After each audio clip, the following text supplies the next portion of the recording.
देखिए, टैक्स को लेकर के लोगों में बहुत सारा कंफ्यूजन है टैक्स स्लैब को लेकर के, क्योंकि पहले वित्त मंत्री निर्मला सीतारमण ने घोषणा की कि 12 लाख तक कोई टैक्स नहीं लगेगा, यानी जीरो, ये समझा गया। लेकिन हमारे साथ आईटी एक्सपर्ट मौजूद हैं शिवन कुकरेजा, बहुत बहुत स्वागत है आपका। ये हमें बताएंगे, क्योंकि उसके बाद हमने जो टैक्स स्लैब देखा कि अगर आपकी इनकम जो है वो 8 से 12 लाख के बीच में है तो 10% टैक्स है, उससे ऊपर है तो फिर 15% टैक्स है। ये क्या, ये समझ में नहीं आया, बहुत सारे कॉल्स भी आ रहे हैं। मैं इसको सिंपल सी भाषा में समझा देता हूँ। अगर आप एक मिडिल इनकम ग्रुप में है, 12 लाख तक की आप इनकम आय अर्न कर रहे हैं, तो आपके लिए टैक्स जीरो है। सैलरीड पर्सन है तो 12.75 लाख रुपीस अगर आप अर्न कर रहे हैं तो उनके लिए जीरो है। नहीं, तो ये जो टैक्स स्लैब है, हाँ, उसी को क्लैरिटी दे रहा हूँ। अगर आपकी आय नॉर्मल पर्सन की 12 लाख से अबव हो जाती है तो उनके केस में स्लैब रेट चलेंगे। सैलरीड पर्सन के लिए 12.75 लाख से अबव हो जाती है इनकम, तो उनको इनकम पे जो टैक्स पे करना है वो स्लैब रेट बेसिस पे कैलकुलेट होगा, एक सिंगल रेट नहीं है, स्लैब रेट चलेगा। For example 4 to 8 lakh, 0 to 4 lakh में नील है। ये भी देखना बहुत बहुत जरूरी है कि पहले 0 to 3 लाख नील था, अब इसको भी इंक्रीज करके 0 to 4 लाख पे नील कर दिया गया। 4 to 8 पे 5% कैलकुलेट करना है, 8 to 12 पे 10%, 12 to 16 पे 15%, ये आपको कैलकुलेट करना है अगर आपकी आय 12 लाख से अबव है। अगर 12 लाख से अबव नहीं है तो आपको ये कैलकुलेट करने की जरूरत नहीं है, आपके लिए टैक्स जीरो है, बस आपको रिबेट मिलेगी। तो फिर वो स्लैब्स को क्यों लिखा गया है, वो भी अभी भी कंफ्यूजन है। वो स्लैब्स को इसलिए लिखा गया कि थोड़ा बेनिफिट भी दिया जाए ना। उसके अलावा जो 12 लाख के अबव जो इनकम अर्न कर रहे हैं, जैसे 18 लाख की जो इनकम अर्न कर रहे हैं, उनको जो टैक्स रेट पहले था और अब में जो स्लैब रेट्स में चेंजेस हुए हैं, उनको 80,000 का बेनिफिट हुआ इस ईयर में।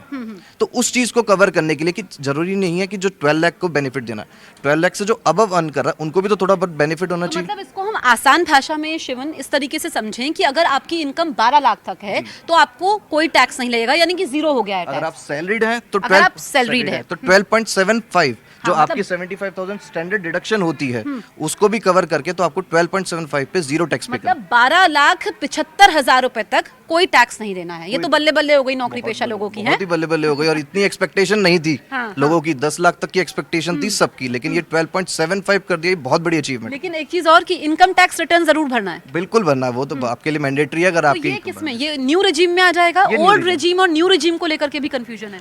कंफ्यूजन है। अगर आपके पास देखो डिडक्शंस और भी है, जैसे 80C की डिडक्शन होती है, वो न्यू रिजीम में नहीं है। 80D की डिडक्शंस है, आपके पास HRA की डिडक्शन। अगर आप उन सब चीज़ों को भी फॉल करना चाहते हैं तो आप ओल्ड रिजीम में कर सकते हैं। बट अगर आपने उन सब की डिडक्शन नहीं लेनी है, आप कैलकुलेट करते हो, नॉर्मली आजकल सब अवेलेबल ऑनलाइन, आप कैलकुलेट करो तो आपको न्यू रिजीम में बेनिफिट है। ठीक है, अब उनकी बात कर लेते हैं जिनकी इनकम 12,75,000 से ऊपर है।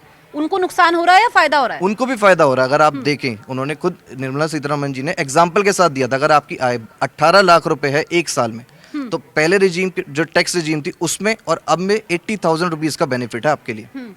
प्लस उसके अलावा अगर आप 24 लाख की आय जो अर्न कर रहे हैं उनके लिए 1,10,000 रुपए का बेनिफिट है लास्ट ईयर से अगर कंपेयर किया जाए। मतलब सेम के लिए कुछ ना कुछ उनके पे टारगेट जरूर है। ठीक है, अब हम 24 लाख से ऊपर बढ़ जाते हैं।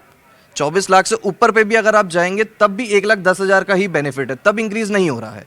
लेकिन अगर मिडिल इनकम ग्रुप को देखा जाए तो 24 लाख 25 लाख बहुत होते हैं और उसमें बहुत कम लोग आते हैं। तो उनके लिए बहुत बड़ा बेनिफिट है कि 1,10,000 रुपए उनको साल भर में टैक्स का बेनिफिट मिल रहा है। More than 9,000 rupees per month आपको बेनिफिट मिल रहा है टैक्स के अंदर, बहुत बड़ी अचीवमेंट है। तो शिवन, आपने हमें आसान भाषा में समझाया। मुझे लगता है कि जो दर्शक हमारे साथ मौजूद हैं उनको भी क्लैरिटी हो गई होगी कि 12 लाख रुपए तक, इनफैक्ट 12,75,000 रुपए तक कोई आपको टैक्स नहीं देना है। 75,000 का और भी फायदा हो गया है। उससे जो ऊपर है, जिनकी इनकम उससे ज्यादा है, उनको भी फायदा है।